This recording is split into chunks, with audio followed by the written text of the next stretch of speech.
Welcome to ಯೂಟ್ಯೂಬ್ದಾಗ. ಇವತ್ತಿನ log ಏನಪ್ಪ ಅಂದರೆ ಹೋಳ್ಗೆ ಸಾಂಬಾರು, ಬೇಳೆ ರಸ ಇರುತ್ತಲ್ಲ ಅದರಲ್ಲಿ ಸಾಂಬಾರು, ಹೋಳ್ಗೆ ಸಾಂಬಾರು ಯಾವ ಥರ ಮಾಡೋದಂತ ಈ ವಿಡಿಯೋದಲ್ಲಿ ತೋರಿಸ್ತೀನಿ ಬನ್ನಿ.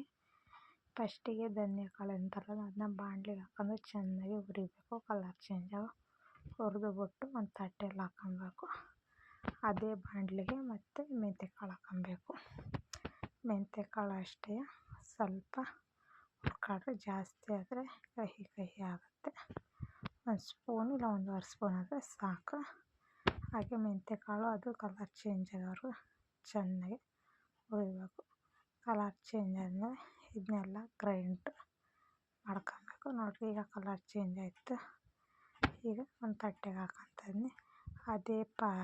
ಅದೇ ಬಾಣಲಿಗೆ ಸ್ವಲ್ಪ ಎಣ್ಣೆ ಬಿಟ್ಬಿಟ್ಟು ಜಜ್ಜಿದ ಬೆಳ್ಳುಳ್ಳಿ, ಹಾಗೆ ಈರುಳ್ಳಿ, ಹಾಗೆ ಟೊಮೊಟೊ, ಕರಿಬೇವು ಸೊಪ್ಪು ಇದನ್ನೆಲ್ಲ ಹಾಕ್ಬಿಟ್ಟು ಚೆನ್ನಾಗಿ ಹುರಿಬೇಕು.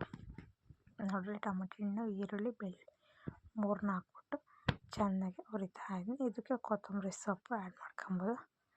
ಕೊತ್ತಂಬರಿ ಸೊಪ್ಪಿಲ್ಲ, ಹಾಗಾಗಿ ಕರಿಬೇವು ಸೊಪ್ಪು ಹಾಕಿದ್ದೀನಿ. ಇದನ್ನ ಹಾಕ್ಬಿಟ್ಟು ಚೆನ್ನಾಗಿ ಹುರಿಬೇಕು.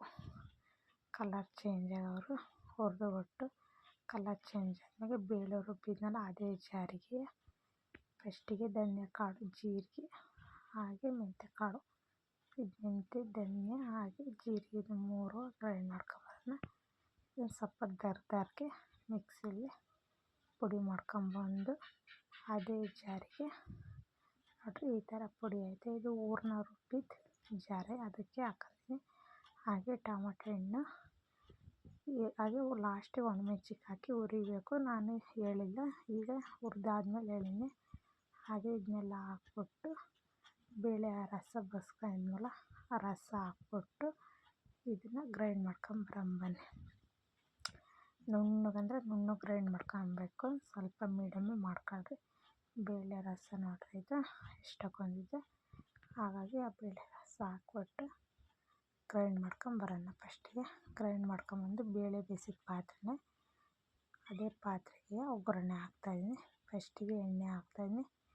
ಸಾಸಿವೆ, ಕರಿಬೇವು ಸೊಪ್ಪು ಎಲ್ಲ ಹಾಕ್ಬೇಕು. ಎಣ್ಣೆ ಹಾಕಿದ್ಮೇಲೆ ಸಾಸಿವೆ ಕರಿಬೇವು ಸೊಪ್ಪೆಲ್ಲ ಕಾದಾದಮೇಲೆ ಹಾಗೆ ಒಣಮೆಣ್ಸಿನ್ಕಾಯಿ ಹಾಕ್ಬೇಕು. ನೋಡಿರಿ, ಸಾಸಿವೆ ಕರಿಬೇವು ಸೊಪ್ಪು ಹಾಕಿದ್ರೆ ಚಿಟಪಟ ಸೌಂಡ್ ಬಂದಮೇಲೆ ಹಾಗೆ ಮುರಿದಿರೋ ಒಣಮೆಣ್ಸಿನ್ಕಾಯಿ ಹಾಕ್ಬೇಕು. ಇದಕ್ಕೆ ಹಸಿಮೆಣ್ಸಿನ್ಕಾಯಿನ ಯೂಸ್ ಮಾಡಬಾರ್ದು, ಹೋಳಿಗೆ ಸಾರು ಚೆನ್ನಾಗಿರಲ್ಲ. ಒಣಮೆಣ್ಸಿನ್ಕಾಯಿ ಹಾಕಿದ್ರೆ ಟೇಸ್ಟ್.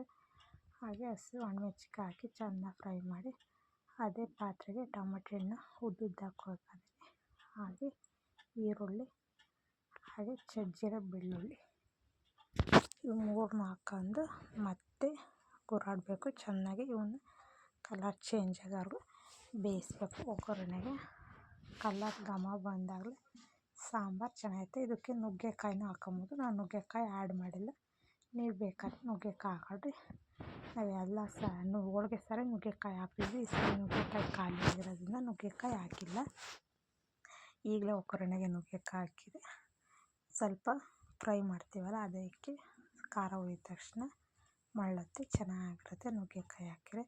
ನೋಡಿರಿ, ಟೊಮೊಟೊ ಹಣ್ಣು, ಈರುಳ್ಳಿ, ಬೆಳ್ಳುಳ್ಳಿ ಎಲ್ಲ ಒಗ್ಗರಣೆಲ್ಲ ಬೆಂದೋಯ್ತೆ. ನೋಡಿರಿ, ಈಗ ಇದಕ್ಕೆ ರುಬ್ಬಿದ ಮಸಾಲೆ ಹಾಕ್ತಾಯಿದ್ದೀನಿ. ನೋಡಿರಿ, ಮಸಾಲೆ ಗಟ್ಟಿ ರುಬ್ಕೊಂಡಿದ್ದೀನಿ. ಇದಕ್ಕೆ ನೀರು ಮತ್ತೆ ಮೇಲೇನು ಮಿಕ್ಸ್ ಮಾಡಬಾರ್ದು. ತೊಗರಿಬೇಳೆ ರಸ ಇರುತ್ತಲ್ಲ, ಇದನ್ನು ರಸದಲ್ಲೇ ಸಾಂಬಾರು ಮಾಡಬೇಕು. ನೀರು ಎಕ್ಸ್ಟ್ರಾ ಹಾಕ್ಬಿಡು. ನೋಡಿರಿ, ಬೇಳೆ ರಸ, ಬೇಳೆ ಬೇಯಿಸ್ಕೊಂಡಿದ್ನಲ್ಲ, ಬೇಳೆ ಸಪ್ರೇಟ್ ತಗೊಂಡು ರಸ ಇದನ್ನೇ ಹಾಕಬೇಕು. ಇದನ್ನೆಲ್ಲ ಹಾಕ್ಬಿಟ್ಟು ಮಿಕ್ಸಿ ಜಾರಲ್ಲಿ ಹಾಕಿದ್ನೆಲ್ಲ ಹಾಕಿ ಹಾಗೆ ಹುಣ್ಸೆಹಣ್ಣು ಹುಳಿ ಒಯ್ತಾಯಿದ್ದೀನಿ. ಹುಣ್ಸೆಹಣ್ಣು ಹುಳಿ ನೆನೆ ಹಾಕೊಂಡು ಮೇಲ್ಗಡೆ ತೊಪ್ಪೆಲ್ಲ ತೆಗೆದು ನೀಟಾಗಿ ಸೋಸಿಕೊಂಡು ಆ ಹುಣ್ಸೆಹಣ್ಣು ಹುಳಿ ಹಾಕಿ ರುಚಿಗೆ ತಕ್ಕಷ್ಟು ಉಪ್ಪು ಹಾಕ್ತಾಯಿದ್ದೀನಿ. ಉಪ್ಪೆಲ್ಲ ಹಾಕಿದಾದ್ಮೇಲೆ ಎಷ್ಟು ಬೇಕಷ್ಟು ನೋಡಿ ಹಾಕೊಂಡ್ರೆ ಉಪ್ಪು. ಆಮೇಲೆ ಖಾರ ರುಬ್ಬಿದ್ಮೇಲೆ ಮಿಕ್ಸಿ ಜಾರಾಗಿತ್ತು ಅದನ್ನೆಲ್ಲ ಹಾಕ್ತಾಯಿದ್ದೀನಿ. ಇದನ್ನೆಲ್ಲ ಹಾಕಿದ್ಮೇಲೆ ಮೇಲ್ಗಡೆ ಕೊತ್ತಂಬರಿ ಸೊಪ್ಪು ಉದುರಿಸ್ಕೊಬೋದು. ಇದ್ದರೆ ಉದುರಿಸ್ಕೊಂಡ್ರೆ, ಇಲ್ಲಾಂದರೆ ಪರವಾಗಿಲ್ಲ. ಹಾಗೆ ನುಗ್ಗೆಕಾಯಿ ಹಾಕಿರೋ ಸಾಂಬಾರು ಟೇಸ್ಟ್ ಇರುತ್ತೆ. ನುಗ್ಗೆಕಾಯಿ ಇಲ್ಲ ಅಂದರೆ ಪರವಾಗಿಲ್ಲ, ಚೆನ್ನಾಗಿರುತ್ತೆ. ಹಾಗೆ ಇದನ್ನೆಲ್ಲ ಹಾಕ್ಬಿಟ್ಟು ಒಂದು ಕುದಿಸ್ಬೇಕು. ಚೆನ್ನಾಗಿ ಕುದಿಬೇಕು. ಕುದ್ದಷ್ಟು ಸಾಂಬಾರು ಟೇಸ್ಟಾಗಿರುತ್ತೆ. ಎಷ್ಟು ಚೆನ್ನಾಗಿ ಮಾಡಬೇಕು ಅಂದರೆ ಸಾಂಬಾರು. ನೋಡಿರಿ, ಈಗ ಸಾಂಬಾರು ಮಾಡೋಕ್ಕೆ ಸ್ಟಾರ್ಟ್ ಆಯಿತು. ಎಷ್ಟು ಚೆನ್ನಾಗಿ ಕುದೀತಾ ಇದೆ ನೋಡಿರಿ ಸಾಂಬಾರು. ಇಲ್ಲೇ ತನಕ ಸಾಂಬಾರು ಎಲ್ಲರೂ ಸಬ್ಸ್ಕ್ರೈಬ್ ಶೇರ್ ಫಾಲೋ ಮಾಡಿರಿ.